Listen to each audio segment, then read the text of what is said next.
está el doctor Eugenio Zaffaroni en San Juan, le damos la bienvenida. Yo creo que no hace falta presentación, pero hay dos datos que yo quiero destacar. Uno, tiene 25 obras escritas o más, pero uno de ellos, su obra Derecho Penal, parte general, que es coautor, alcanzó la cima de venta y de uso en universidades latinoamericanas en tiempo récord. El otro tema, que es uno de los redactores de la Constitución argentina. Más o menos. De la Constitución de la Ciudad de Buenos Aires. También. De la Nacional en el 94, bueno, tuvimos una intervención bastante coyuntural. Muy bien, doctor Zaffaroni. Estaba leyendo acá declaraciones de la doctora Argibay, ¿la conoce? Sí, claro. Ministra de la Corte de Justicia. Dice, la relación con el poder del Poder Judicial y el Ejecutivo no es demasiado cariñosa. Utiliza un término cariñoso, sí, después de todo, ¿no? ¿Cómo andan esas relaciones? Bueno, no creo que tenemos con el Ejecutivo la vinculación que tenemos que tener como cabeza de poder, es decir, las relaciones que normalmente tenemos que mantener no es un trato permanente que tenemos, ni continuo. Necesitamos tener vinculaciones con el Ejecutivo, con el Legislativo, necesitamos cuestiones de presupuesto, cuestiones de locales, cuestiones de personal, etcétera. En fin, necesariamente tenemos que mantener una vinculación interpoder. ¿Sabe lo interesante? Los ministros de la Corte Suprema tienen actuación pública. Nosotros estamos acostumbrados a las cortes provinciales. Por ejemplo, los ministros de la Corte de San Juan nunca logramos que vinieran a un programa de televisión. Nunca logramos que hagan declaraciones. Y ellos están con el concepto de que los jueces hablan a través de la sentencia. Pero ellos manejan un poder del Estado. ¿Cómo puede ser eso? Bueno, yo creo que durante muchísimos años el Poder Judicial, incluso el Poder Judicial Federal, el Poder Judicial Nacional, yo siempre digo que daba la misa en latín y de espaldas, ¿no? Creo que hay que introducir en las carreras de Derecho técnicas de comunicación. Yo creo que sí, ¿no? Nosotros tenemos que comunicarnos con la gente, que usar los medios de comunicación. Y bueno, somos un poder del Estado y por ende las cosas que hacemos se nos puede criticar como a cualquier otro poder del Estado, ¿no? Sobre todo que tratan temas muy humanos, sobre todo en la parte de derecho penal, o el caso de la Corte más, que tiene que resolver cuestiones de fondo. Y hay temas que a la gente le preocupan mucho. Un tema que usted lo tiene como centro del debate es siempre el tema de la seguridad. Cada vez que quieren escuchar una voz distinta, el doctor Zaffaroni. Sí. Y la gente se pregunta, porque sabe, acá hay gente que tiene 50 entradas a la policía y nunca tuvo una sentencia, entonces entra y sale. Bueno, se supone que si hay entrada a la policía y no hubo sentencia no debe ser nada grave. Y claro, pero cuando no hay sentencia y si hay, por ejemplo, por un accidente de tránsito y a la segunda vez con ese antecedente lo meten preso y así... Ahí hay toda una serie de problemas respecto de eso, imputaciones al Poder Judicial que provienen en realidad en el último tiempo de un desconocimiento de la operatividad del aparato penal. En rigor de verdad, bueno, si lo que se pretende es que no se suelte más un preso, eso no se hace expreso porque puede llegar a ser, obviamente que es un absurdo. El problema que tenemos en lo que se llama seguridad, a mi juicio, es un problema de falta de sentido común. Se politiza la cosa, se partidiza, se coloca en el medio del debate político, etcétera, y se saca de lo que tendría que ser el debate técnico. Si queremos bajar el nivel de violencia de una sociedad, obviamente eso es una tarea de motivar y desmotivar conducta, ¿no? Tengo que motivar conductas menos violentas y tengo que desmotivar conductas violentas. En cualquier ámbito de la sociedad donde hay que motivar o desmotivar conductas se usan técnicas. Cualquier empresario que quiere imponer un producto, primero hace una investigación de mercado, ve qué publicidad tiene que hacer, ve cómo puede motivar a la gente a que compre su producto y a que no compre del competidor, etcétera. Bueno, para eso se usan técnicas de mercadotecnia, se usan técnicas de sociología, se hacen encuestas, se hace un análisis económico. Entonces, si se hace en cualquier ámbito de la realidad social, ¿cómo se pretende motivar o desmotivar conducta cuando se trata de bajar la violencia social sin ese tipo de estudios? Y bueno, y esa es la realidad, no lo sabemos.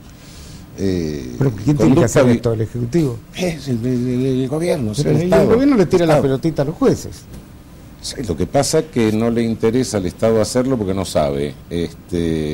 Los jueces, por supuesto que no podemos hacer eso, porque eso es una tarea específica, es una tarea preventiva, lo que hace el home office en Inglaterra. Bueno, Scotland Yard está integrado, los comisarios de Scotland Yard son sociólogos. Claro. Apuntemos para arriba, yo creo que realmente hay que la mira, hay que ponerla en un modelo alto, ¿no? Pero hay cosas, por ejemplo, San Juan sancionó su constitución en 1986, ¿no? Fue bastante avanzada, como la del 27 también, que fue avanzada en lo social. Creó una serie de instituciones, algunas como la Policía Judicial todavía no se ponen en marcha, ya llevan 25 años. Entonces, te habla con el juez, con el policía y le dice, ¿qué quiere decir? Yo detengo y después me lo dejan libre. Habla con el juez y dice, ¿y dónde lo mando? Habla con el guardia cárcel y le dice, y los patronatos tampoco funcionan. O sea, es toda una cadena para hacer una política de seguridad. Naturalmente que el sistema penal es todo un aparato, pero por otra parte, cuidado, la política de bajar los niveles de violencia no solo es cuestión del aparato penal, es cuestión de coordinación de otros entes del Estado, ¿no? También.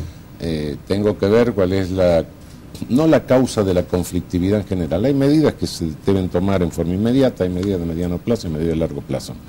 La de largo plazo ya sabemos cuál es. En todo el mundo sabemos que cuando se sube el nivel de vida, cuando el Producto Bruto Interno sube, el homicidio baja y suben las estafas, eso lo sabemos. Esa es la medida de largo plazo. La de corto plazo es la medida inmediata policial. Pero la de mediano plazo es esta medida que hay que ir un poco a la raíz del conflicto concreto. Y el conflicto concreto no se puede definir ni provincialmente y menos nacionalmente. El conflicto concreto siempre es casi barrial. Yo no puedo prevenir de la misma manera la violencia en la Isla Maciel que en San Isidro. Claro. ¿Por qué? Porque son dos violencias distintas, dos formas distintas, dos cantidades distintas, dos dimensiones. En los dos habrá, pero son diferentes y por ende la prevención debe ser diferente. Hablo de homicidios, pero el homicidio, ¿qué tipo de homicidio? ¿Es el homicidio intrafamiliar? ¿Es el homicidio en ocasión de robo? ¿Es el homicidio entre conocidos en el boliche? Hay distintas prevenciones conforme a las características del hecho. Y hablo de homicidio porque es el delito donde la cifra es dura, ¿no? Donde queda el cadáver y no hay cifra negra. Si hablamos de delito contra la propiedad, ahí tenemos que hacer encuestas de victimización, porque muchísima gente no denuncia. Entonces tenemos que ver cuál es la dimensión real del fenómeno. Si hablamos de otros delitos como aborto, ahí tenemos que hacer una encuesta de autodenuncia, porque los abortos que llegan a la justicia es un número ínfimo. Bueno, pero si no investigo eso, ¿qué prevención voy a hacer? ¿Y cómo voy a invertir el presupuesto? Seguridad absoluta no existe. No. De modo que la inversión presupuestaria, si se hace conforme a los gustos de cada uno, al olfato de cada uno, estamos tirando dinero. Hay sectores que cada día piden más, algo similar a lo que hizo Giuliani en Nueva York, la tolerancia cero. ¿Cómo ve usted eso? El señor Giuliani es un demagogo, que lo único que hizo en New York fue hacer ese eslogan de tolerancia cero, que lo saca de un racista que había hecho una investigación anterior donde decía que los negros tenían un cociente intelectual menor a los blancos, una investigación financiada por una empresa que había financiado todas las investigaciones racistas de los años 20. Este señor Giuliani lo único que hizo de positivo fue limpiar la policía de New York de corrupción en gran medida y bueno, y con eso resolver algunos problemas de la calle hasta bajar el índice de conflictividad a niveles más o menos normales. Si a mí me dan pleno empleo, me permiten limpiar la policía y me permiten hacer una buena inversión en seguridad, yo le bajo el índice de delito en cualquier lado. Obviamente eso es lo que hizo. Lo de las ventanas rotas y la tolerancia cero es un absurdo, donde este racista al que Giuliani imitaba o repetía, lo que decía era que teníamos que tolerancia cero, no tolerar ni que se rompan ventanas, nada, ni la menor infracción, porque si se toleran las infracciones menores, ese sujeto termina siendo Scarface o Dillinger, lo cual no hay nadie que pueda sostener semejante cosa. Sí, es cierto, Scarface habrá empezado haciendo cosas pero no todos los que realizan contravenciones terminan siendo asesinos o matando a abuelitas por la calle. Eso es un absurdo. Pero realmente es un eslogan político, no otra cosa. Otra medida concreta, sí, si me dan los mismos medios, cualquiera lo hace. Otra de las cosas que se esgrimen de determinados sectores siempre es que hay que endurecer las penas y sobre todo bajar la edad de imputabilidad. ¿Cuál es su opinión? Las penas que tenemos en el Código Penal en este momento son penas totalmente locas. El código está absolutamente destrozado, a tal punto que, bueno, nuestro código, un código conservador, antiguo, pero nos rigió unos cuantos años, unas cuantas décadas y nos rigió bien, ¿no? El Código de Moreno. Hoy lo han destruido, a tal punto que, bueno, no sabemos ni cuál es el máximo de pena privativa de libertad temporal, no sabemos cuál es el máximo de la prisión. Yo le puedo decir mi interpretación, otro puede tener otra, y las dos ser discutibles, pero ninguna es cierta. Con eso hemos perdido el grado mínimo de certeza. Otra cantidad de cosas, conductas que están tipificadas 2 veces, una serie de absurdos, la fórmula de cuantificación de la pena totalmente alterada. Se nos han destruido la legislación penal. Las penas que estamos imponiendo por delitos graves son penas graves. Penas muy graves. Si quieren ponerla más grave, se pueden poner. El resultado... Por ahí no pasa la solución, ¿no? Yo no creo que vaya a evitar que alguien me asalte porque a alguien que comete un homicidio en vez de 20 años se le aplican 25, o en vez de 25, 30. Eso no incide, eso es un razonamiento economicista que en la práctica no se da. No hay nadie que vaya por la calle con un menú diciendo cuánto me va a costar 20 o 25 años matar a mi suegra y entonces lo voy a decidir según me cueste 20 o no según me cueste 25. Esto no es así. Usted habló de que se ha destrozado el Código Penal. Sí. Lo difícil para el ciudadano que lo ve desde afuera es que de acuerdo al juez que le toque, le puede tocar la pena. Y hoy en día la división más evidente es en lo que se va a llamar, le pongo comillas, garantista o no garantista. Garantistas somos todos, la verdad, pero bueno. Pero Zaffaroni o no Zaffaroni. Esta es la división que hay en cualquier juzgado en San Juan y la República Argentina.